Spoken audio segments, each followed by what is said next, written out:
Major breaking news tonight from the Lakers, a late-night trade that is just stunning the NBA. Where the Los Angeles Lakers are trading for superstar Luka Doncic. Insane, man. It's crazy. Crazy. Yeah, I would have never thought Luka Doncic get traded at this age, you know, mid-season. Yes, NBA is a wild place, man. Late Saturday night, as the world was settling in for what seemed like a regular night of basketball, Shams Charania dropped what might be the most insane, shocking, and completely unexpected trade of the last decade. Luka Doncic is a Los Angeles Laker, and Anthony Davis is now a Dallas Maverick. Let that sink in for a second. Luka Doncic, the 25-year-old perennial MVP candidate, the guy who just carried his team to the NBA Finals, has been traded. And not just traded, but traded for pennies on the dollar. This is not normal. This is not how things are supposed to work in the NBA. For years, we've heard the same thing. Luka is untouchable. A generational offensive engine, the kind of player you build an entire franchise around. The Mavericks had one job: build a winning team around him and keep him happy. And yet, here we are.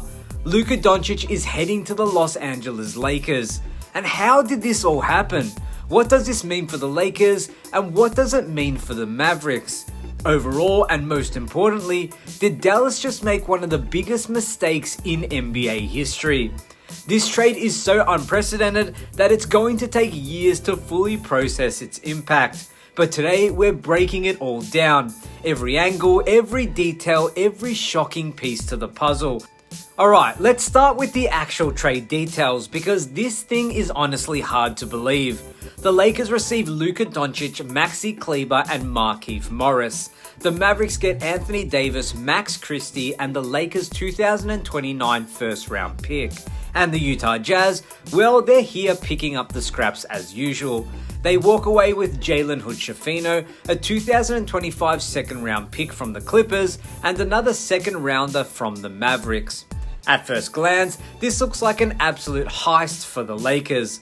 They managed to land one of the 5 best players in the world without giving up multiple first-round picks, without sending out Austin Reeves, and without having to mortgage their entire future in any meaningful way. But the real question here isn't about the Lakers. It's about why Dallas did this in the first place. Because, let's be honest, this kind of move doesn't just happen randomly. This wasn't Luka demanding a trade. This wasn't some slow-building drama that had been brewing for months. No one saw this coming. Not the fans, not the media, not even LeBron James himself. According to reports, LeBron found out about the trade at dinner with his family. He was just sitting there enjoying his meal, and then boom, he sees his new teammate is Luka Doncic. He had no idea that this was in the works, and neither did Luka, neither did Anthony Davis. So again, the question is why? Why of all times now? Look, let's not sugarcoat this. Luka is a generational talent, but for years there have been serious concerns about his conditioning. Dallas has reportedly been frustrated with Luka's lack of discipline when it comes to his diet and fitness. He came into the season in decent shape, but as the months went on, his weight ballooned into the high 260s.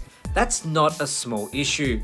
That's a massive red flag for a franchise that was about to hand him a 5-year, $345 million Supermax contract. And then there's the injury history. Luka has already missed 20 games this season, dealing with everything from calf strains to supposed wrist sprains that mysteriously kept him out for weeks. Dallas had a real concern. Can we build a sustainable championship team around this guy? And then, on top of everything else, there were questions about his commitment to the franchise long term. According to ESPN's Tim McManaman, the Mavs weren't sure if Luka was fully committed to the organization. Yeah, I talked to Mavs general manager Nico Harrison and asked him the motivation for the trade. He says, quote, "I believe that defense wins championships, and I believe getting an all-defensive center and an all-NBA player with a defensive mindset gives us a better chance. We're built to win now and in the future." So that is Nico Harrison's, public explanation of why they were motivated to trade Luka Doncic, a guy who's been a perennial MVP candidate, entering his prime, for Anthony Davis. Now, I can tell you the Mavericks have been extremely frustrated with Luka Doncic's constant conditioning issues, the concerns. His weight ballooned into the high 260s this season. They believe that is something that is directly attributable to the injury issues that he's had, the durability issues that he's had. They had major concerns about that. They had major concerns about what was coming this summer, and that was a Supermax contract extension, whether it was putting a $345 million commitment on table to a guy they had these concerns about, or Luka saying that he wanted to hold off, and then the possibilities of him being a free agent in 2026 and then potentially losing him for nothing. They felt like the commitment wasn't strong in a lot of ways on Luka's side, and this is a move that they made to try to get out in front of that. Translation, Luka may not have been unhappy, but he wasn't exactly all in on staying in Dallas forever. And that terrified the Mavericks, plain and simple, because we've seen how this plays out.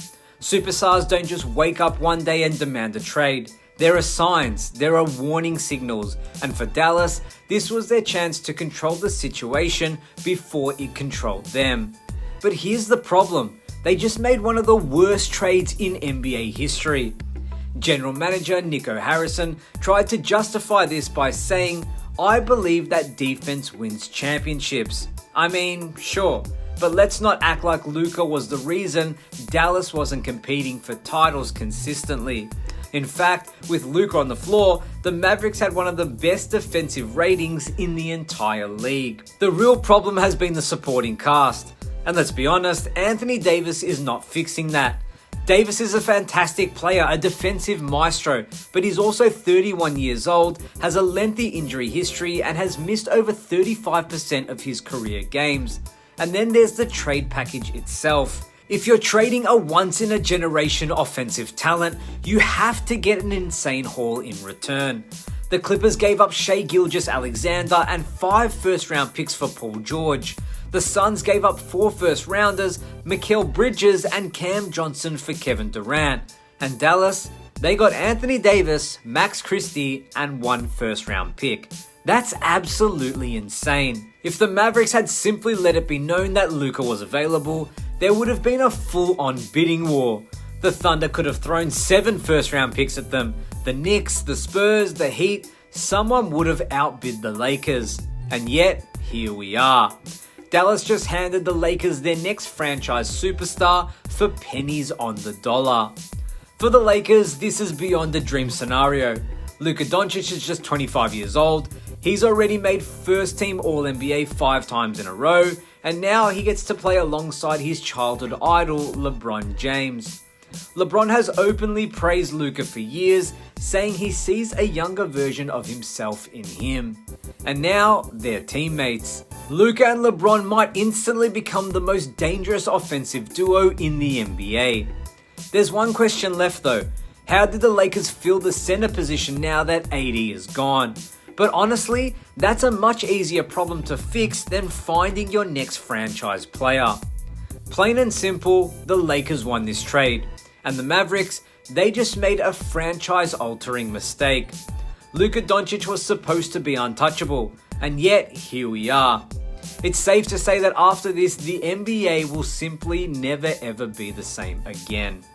If you enjoyed this video, don't forget to like, share, and subscribe for more upcoming videos and NBA content. My name is Damian Peters, this is Basketball Network. As always, thank you so much for watching, and I'll see you next time.